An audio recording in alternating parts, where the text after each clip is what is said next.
I'm Shay McGalley. I'm David Keener. And I'm Greg Peterson.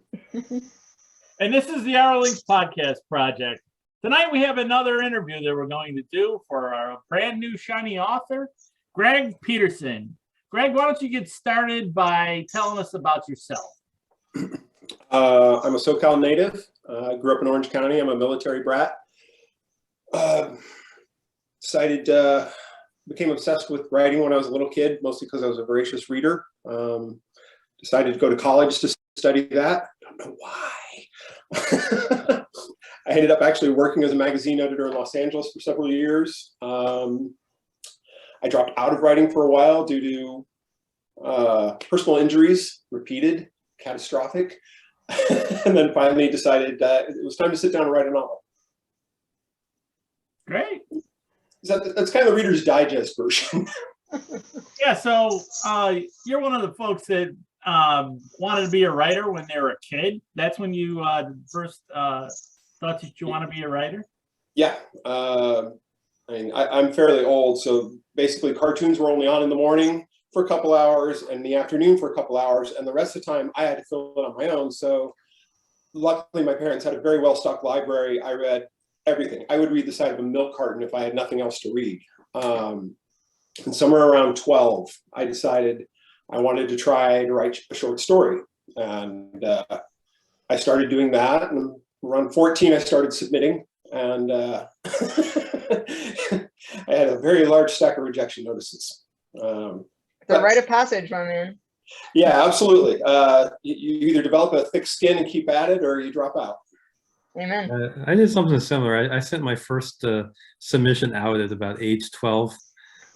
I stole an envelope and a stamp from my mother and wrote it in longhand on lined paper. Yep. Bastard never even sent me a notice back though. Yeah, mine was out of my 3-ring binder. So. So your novel, how long did it actually take you to write it? I always find this to be an interesting question because the number varies wildly amongst everyone. Conception to finish, or just the actual physical act of sitting down? From idea to your first sale. Probably 5 years. I spent a year and a half struggling with the first section because I realized I was trying to write the third book instead of writing the first book. And once I figured that out, things naturally fell into place. But there was a long period where I was stuck. And it wasn't until I had that little revelation that I was able to really barrel through and finish. So do you consider yourself a planner, an outliner, or a pantser? Just make it up as you go. I'm definitely a pantser because I will basically, and I'm finding this out with my next novel that I've been writing, I'll start out with an idea of where I want to end up, and I might have a set piece or two in mind, but other than that, I make it up as I go. And it's, in a way, it's a lot of fun for me because sometimes I'm surprised by what happens. So finally we have flamethrower. Finally, we have even representation of pantsers here because I'm also a pantser and these two are diehard plotters. And so I'm always trying to fight the good fight, my man. I'm glad you're here. Yeah, although I have my moments because I tend to plot the story but pants the scenes. I wish I was more of a plotter. There's times, especially when you're like in the second act and you're like, okay, I gotta make sure everything comes together at the right time, the right way. But if you put this down on like a whiteboard or something, this would have been a lot easier. But I just seem to work more organically by just letting it all fall out. Well, as long as you get to the finished product, there you go. Finding the finish line is always the good part. It's I'm in the third act of my current book, and it's that point where I can see the finish line, I can see how to get there, I see where I need to go and how to do it. That's really exciting to me. That's like the mists have parted, and I can see the way home.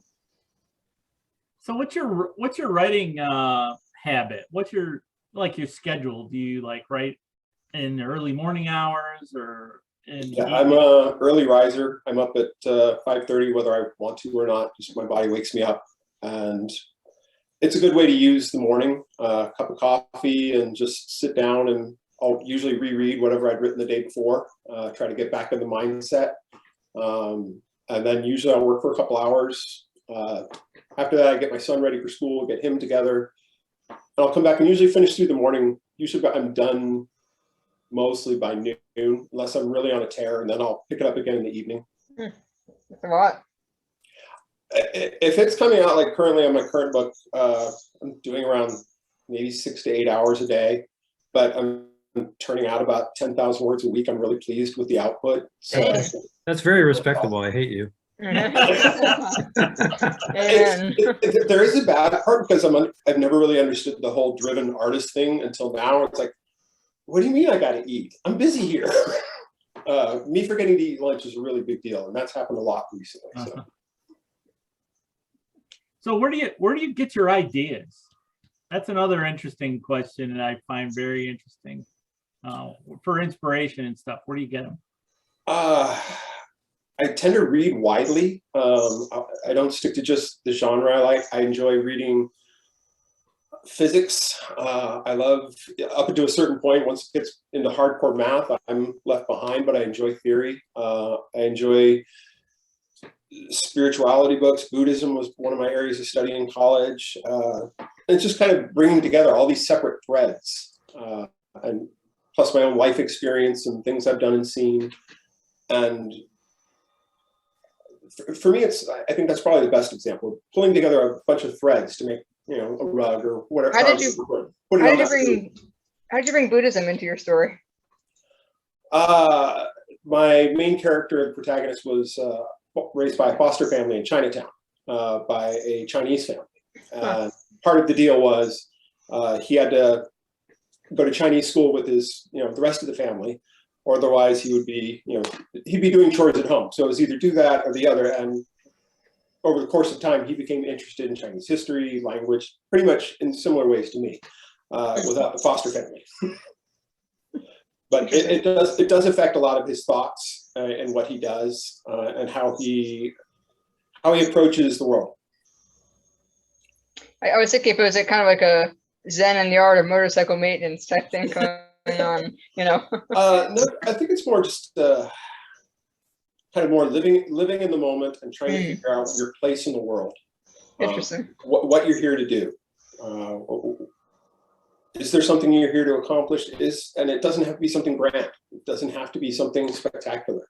Be as small as be a good parent, be a good friend. Or maybe it's going to be something, in a novel like you're going to save the world. Who knows? Each of them are equally valid. Lends itself well to a protagonist. I beg your pardon? That lends itself well to a protagonist, being in the moment, finding a place, It helps him deal with, there's a lot of crazy stuff thrown at him, and that sense of just kind of rolling with it. You question too hard. In his case, it would slow him down and lead to danger. So mostly it's, with my character, it's crack a joke, get through the experience, and then wax philosophical about it in the next chapter. Good sequence. So your characters, do you ever base any of them on people you know? Absolutely. Do you actually use their names? Because I do that a lot. I love murdering my friends and family in my book. He killed me, so I blew him up in one of my stories. Yeah. I'll use one occasion. I might alter the name a little. But yeah, I'll occasionally throw in people I know, or maybe just, but every character I write is based at least a little on somebody I've run into, the aspects of their personality, how they carry themselves. The lady who plays, who runs the restaurant that my main character is working in the beginning, is directly based on this person. It's exactly what she was like. I'm tough as nails, sweet, round, happy lady, but just mouth like a Marine. So she was definitely one that was absolutely spot on, based on the real person. So not real names though. I'll try to, like I said, I'll alter it a tiny bit if I'm going to use somebody. I always ask them what they want. A lot of times people want you to use their real names, and that's okay with me, because Yeah. sells more books because they'll go out and say, They'll still go out and buy them because they want to see themselves in this book. Yeah, that's actually called a Tuckerism after a famous science fiction writer, Wilson Tucker, who did that all the time. It's really funny. It's a great marketing tool too, because one of the things I do periodically to get people to sign up for my email list is you pick a winner from the people that sign up for your email list to be murdered in your next novel. People love that. I might have to give that a try. That sounds great. Yeah. It's I can start with my family. call them red shirt contests, so you can be like actually a named, character that ends up cannon fodder. That's an excellent idea. I like it. I have a very long list of people that can end up cannon fodder. How do I make this happen in your book? Well, our books usually have a deeper death toll than yours, Shay. Yeah. True. You don't know me very well then. Very good. So what's your least favorite part about writing, Greg? Oh, editing. I did a lot of editing on this last one, which it turned out was a good thing because it's really helped me in the next book, because all of that work paid off because I'm not having to think about stuff as much. Yeah, I think that's funny because I actually kind of like the editing phase. It's different muscles than the writing phase. Yeah. But it feels to me like I've written too much, or I've written things that don't quite fit together and stuff. And so it's the final chipping away of the statue to make it work. It's like doing a puzzle at the end. Taking out what doesn't work, putting in something else that will work. And I do enjoy the creative aspect of it, but sometimes, when you're on your 50th pass through the same passage, it's like, oh God, how many times do I have to read this thing? Yeah, my favorite part about writing is writing the first draft. Yeah. Because all the editing, that seems more like work to me. It's not as much fun. And especially when you get to that last 3 or 5% where you've read your own damn book 20 or 30 times. All I can say is you better like your own story because you're going to read it a lot of times. Yeah, that's very true. Absolutely. That's where it's funny, because sometimes I think I'm a better editor than a writer. So a lot happens in that second draft. But the only thing that I like about editing is it's so satisfying when you shave down the fat, like the unnecessary stuff. To see your paragraph go from like a big chunk to like a smaller, it's just so good and tight and crisp, and it's very satisfying. I like that part. Yeah, no, especially if it's helping the flow and the pacing, absolutely. And there is parts of it I do enjoy, but I gotta agree with Marty. I enjoyed the first draft. Yeah. The sheer burst of creativity of trying to put it together and getting it down. And after that, it's like, okay, now I got to be a professional and work. The fun part. Yeah, is there any parts that you hate so much it's almost like kryptonite that you don't want to do it, don't want to get near it? I think that everybody's got that one piece that they don't want to do or something. The only time I've experienced that was getting it ready for Amazon. I'm not computer savvy, so having to manipulate the fonts and get everything the right way, and then realize I don't know what I did during Word, but I think I created a portal to another universe the way I've created the things I did. That it took my wife like 2 weeks to help me get it unscrambled and get it ready to upload to Amazon. I version everything because you change one little thing, and it's really important to do it in the right order too, because then your pagination changes, blah blah blah. Right. Okay, formatting, that's a good answer.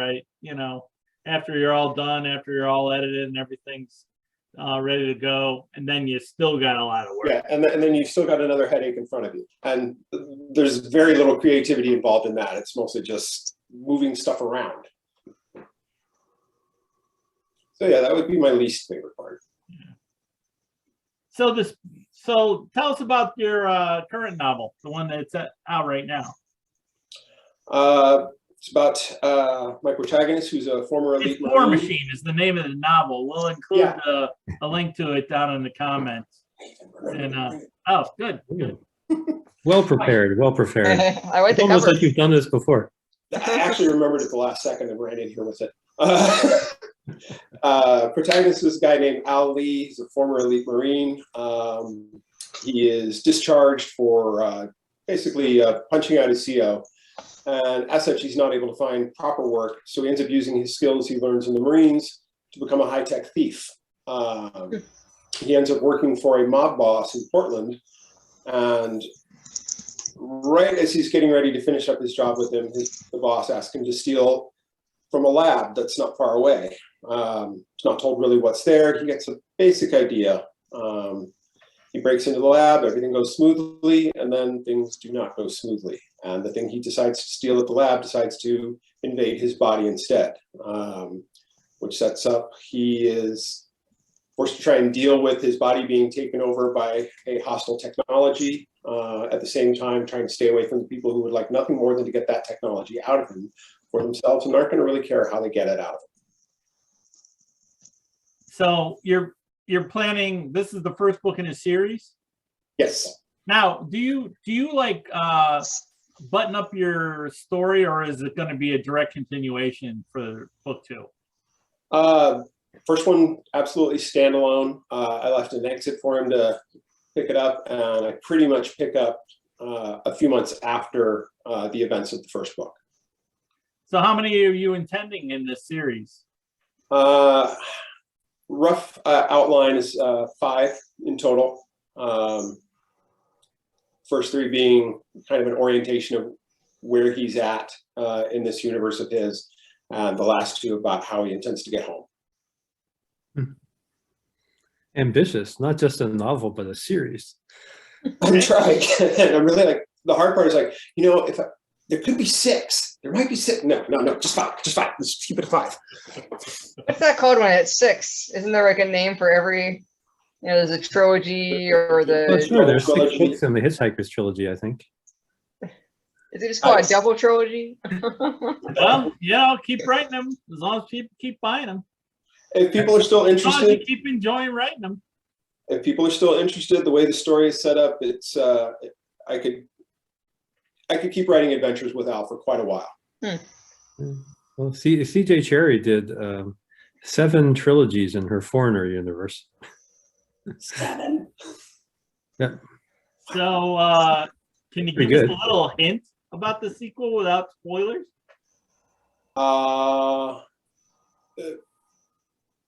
Picks up after the events of the end. He's in a different place, a different kind of Portland than where the first book takes place.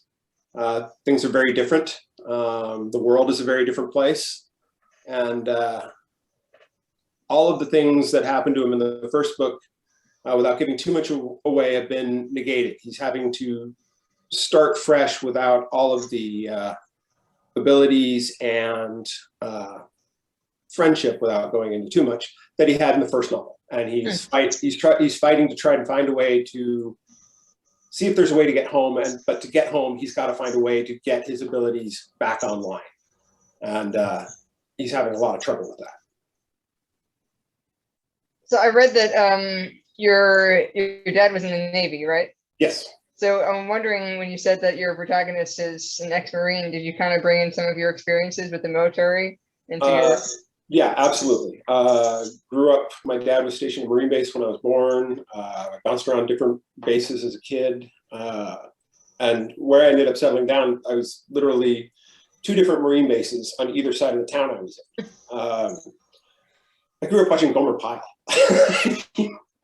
So when I was thinking of a protagonist, I wanted someone who would be competent yet adaptable. And based on most of the bases I grew up on, I wanted to lean in towards the Marines. It was a branch of the military I was familiar with, and I thought that he had more the mindset that would fit in the Marines than most of the other services. Interesting. Your sequel sounds very interesting too. I forgot to say, sorry. Thank you. So now that you're actually a published author, what would be the best advice you would give to somebody that's going to be trying it for the first time, now that you've spiked the ball in the end zone? Same good advice that I keep carved into a board above my desk. Finish it. No matter what it is, finish it. You cannot do anything if you do not have a completed product. And even by completed, just get that first draft done. Get to that finish line. After that, once you have that scaffolding down, then you can start either building on it, fleshing it out, changing it, whatever. But if you don't finish it, you don't have anything to work with. And the only way you're going to finish it is sitting your butt in chair every day. And whether it's a page a day or 10 pages a day, without that self-discipline and without forcing yourself to get to the finish line, you're not going to have anything. That's my best advice. So what's the worst piece of advice that you have received as a new author that makes you shake? You just need this to survive, right? You don't need to do any other kind of work, right? You can just be a writer for the rest of your make sure you have a backup plan. No, honestly, the worst advice I got was quit.